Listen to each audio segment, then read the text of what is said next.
Tonight I want to talk about a fable which has been a long-term favourite of mine. It's the parable about the Mexican fisherman. You've probably heard it before. If you have, you can hear it again, but a different perspective. And how often do we take time to consider what really is important to us? I believe the Mexican fisherman story was first attributed and published by a German writer called Heinrich Boll. Excuse the pronunciation if I haven't pronounced it correctly. If you're German, you can email me, but I believe it was in 1963, although I've seen various variations of the story. It was quite powerful, and it goes like this. A Mexican fisherman and an investment banker. So an American investment banker was at the pier of a small coastal Mexican village when a small boat with just one fisherman docked. Inside the small boat were several large yellowfin tuna. The American complimented the Mexican on the quality of his fish and asked how long it took to catch them. So I'm not going to use an American or Mexican accent, and if American and Mexican doesn't work for you, you can change it in your own mind, but that's how the fable goes anyway. So the investment banker sees these yellowfin and he's sort of really excited and said, wow. And the Mexican then replies to the banker, only a little while. The American then asks him, why didn't you stay out longer and catch more fish? He's wondering, why on earth would this person just stay out there for a short time and catch a minimal number of fish when he could have caught a lot more?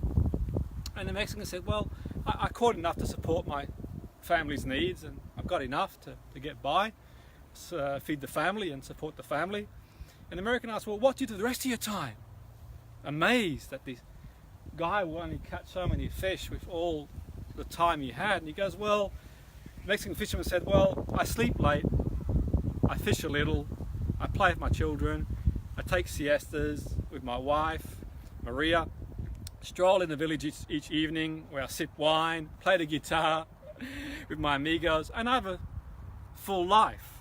And the American scoffed. He goes, I have an MBA from Harvard and can help you, he said. You should spend more time fishing, and with the proceeds buy a bigger boat. And with a bigger boat, you could buy several boats. And eventually you would have a fleet of fishing boats. Instead of selling your catch to a middleman, you would sell directly to the processor, eventually opening up your own cannery. You could control the product processing distribution. He said, of course, you'd need to leave this small coastal village and move to Mexico City, then Los Angeles, and eventually New York, where you'll run an expanding enterprise. It'll be huge, massive enterprise.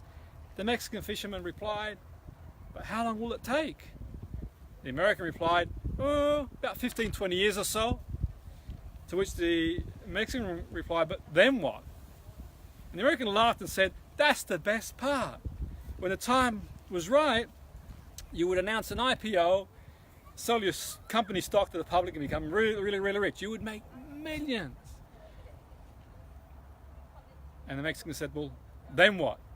And the American said, you could retire, move to a small coasting village where you could sleep late, fish a little, play with your kids, take siestas and walk with your wife, stroll into the village evenings where you can sip wine and play guitar with your amigos. So the moral of the story is, there's an irony there where sometimes we can get caught up in certain situations in life that we don't take the time to examine. Is it really important to us? And for me, you see a lot of people suggest you should do this, you should do one thing or the other.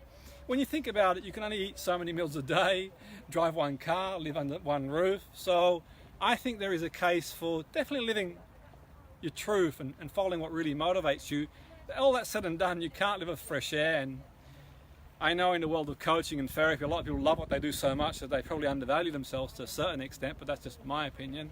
Another story for another day. And I'm sure a lot of people do other jobs too. A lot of jobs, people probably aren't paid their worth. And how does one suggest someone's worth? But away from that, I think that the moral story for me is take the time to think what's important to you. What are your values?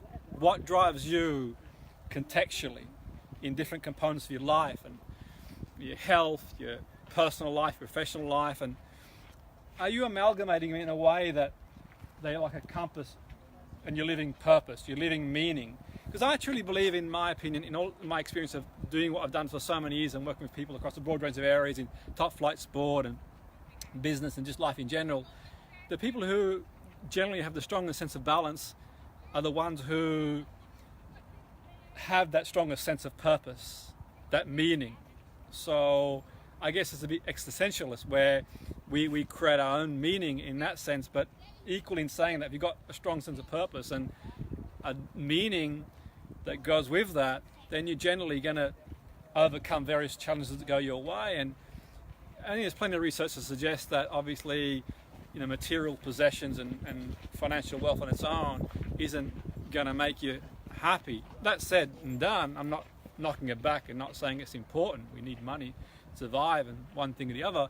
But equally, when you think about it, I think that life, we haven't got an infinite time, and this is it, and there'll never be another one of you. There never has been, never will be in this genetic form, and this is showtime. And I remember reading a book one time. It was Irv Yalom. It was one of his books he published in 1980, and it really hit home. And when I read the book about 15, 20 years ago, you have the realization that, you know what, this is it. You only got so many days. And I don't want to sound morbid or anything like that, but, whether we've got 60,000 days, 80,000 days, how many days we've got on this planet, would make a lot of sense to me to align ourselves to what is important to us and pursue it. And sometimes we can get caught up in the trap of sort of pursuing things that don't have really any meaning for us and don't provide us with any substance. So I hope you enjoyed the fable, and you've probably heard it before, and you can hear a different spin on it from my perspective. Live with passion. Boom!